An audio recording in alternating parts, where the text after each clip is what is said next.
So in 1910, Theodore Roosevelt gave what would become one of the most widely quoted speeches of his career and maybe ever. It's been quoted by Nixon, the great Nelson Mandela. So many, maybe hundreds of TED Talks have quoted it. And it's known as the man in the arena. And I want to share it with you today. You see, it says, it is not the critic who counts, not the man who points out how the strong man stumbles, or where the doer of deeds could have done them better.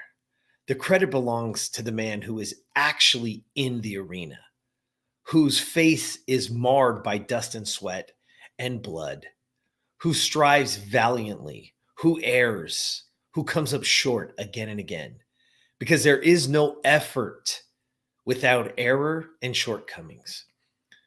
But who does actually strive to do the deeds? Who knows great enthusiasms, the great devotions? Who spends himself in a worthy cause? Who at the best knows in the end the triumph of high achievement? And who at the worst, if he fails, at least fails while daring greatly, so that his place shall never be with those cold and timid souls who neither know victory nor defeat. Again, the man in the arena. And let me say it this way. Roosevelt went on to say in this speech, because he was rallying against cynics who looked down on the men who were trying to make the world a better place.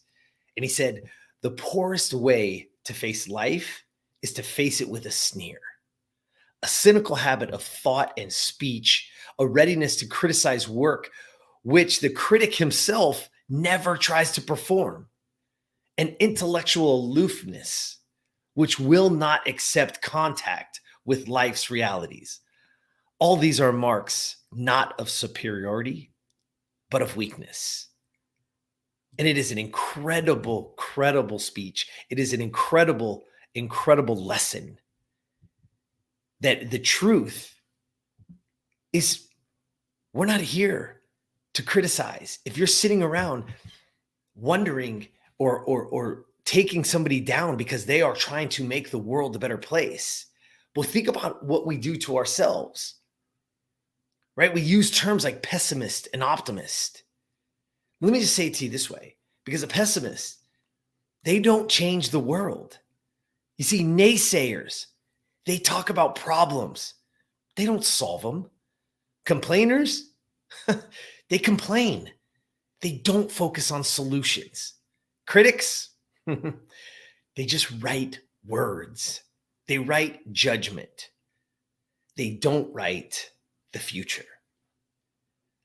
So when you're doubting, when you're thinking of it, even of ourselves, right? If we're constantly pessimistic, if we're constantly complaining, if we're constantly, again, being a critic, even of yourself, judging yourself. You see, by judgment, you eliminate you seeing the future. You eliminate it all. When we go back and we look and we isolate some of those words of the man in the arena, you see, it is not the critic who counts. It's not the man who points out how the strong man stumbles or where the doer could have done them better, right? We all know those people. We have them around us. Get into those points where you're running companies. There's always that one person who, no matter what you do, always has something to complain about, always has to say when they could do it better, or it could have been done better. But yet, what is the truth? They'll never step into those shoes. You see, because if you're watching this, or if you're even hearing it, you can see the smile and you can hear the smile on my face. Because you have to love those people, right? Because you know, because I know deep down that those timid souls will never know victory nor defeat. But yeah, the rest of us, the people who are fighting the people who are willing to put themselves on the line, the people who are willing to go after a worthy cause, who know you will have achievement, but you'll also have failure. And that's okay. But I'm going to tell you right now, no matter what, I would rather be the man in the arena. I would rather be the one marred with blood and sweat. It's the funnest thing there is. It is amazing to sit down. You got to love it. Think about your life right now. You got to dig into those moments. This is how you find the best version of you, is by failure, is by pushing, by challenging yourself, not looking for the easy way out, not looking for the next life hack, not looking for the next fad diet or fad workout program. That's not how it works. You've got to challenge your mind. You've got to challenge yourself. And more than anything, you have to challenge yourself to step into your greatness. Step into it unapologetically, because you deserve to be great. You deserve to have great things. But it's not easy. There is going to be some sweat. There is going to be some blood, all within reason, right? You understand what I'm saying. But we have to challenge ourselves. So I will urge you, go back, read that speech again. It goes all the way back to the 1910s, right? And here we are today. And some of the greatest leaders in the history of the world have gone back to use it. Because again, it's not about the naysayers. It's not about the complainers. And it's not about the critics. It's about those who want a better future. It's about those who are willing to step into their greatness, to go after a better future, to surround themselves with others that are doing the same.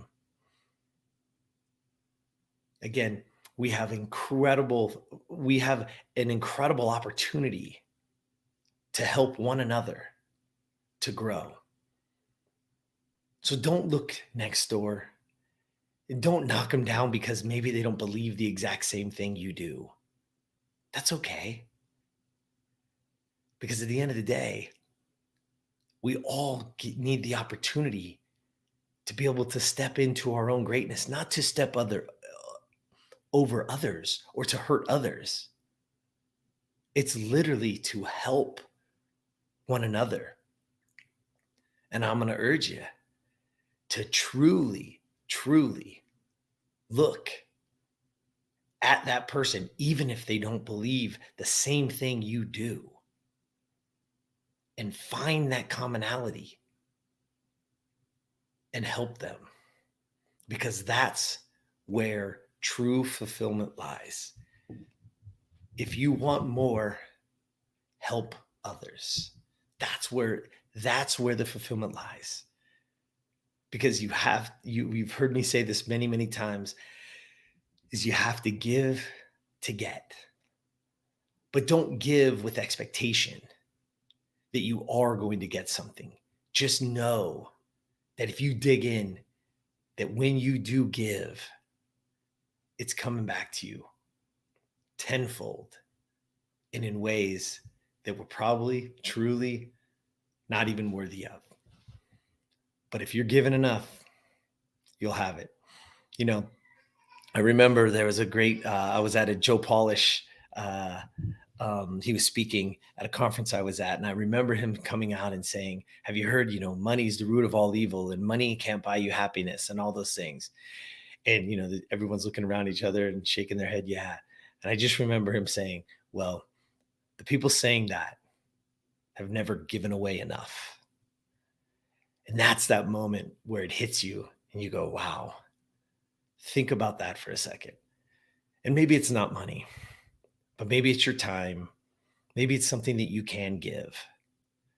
And trust me, when you give to help others, you will get in return. So for now, be the man in the arena. Go get your hands dirty and have some fun with it. Because I'm sure at the end, it will be a joyous, beautiful smile. Because the ones who are the critics and the cynics, they won't be there.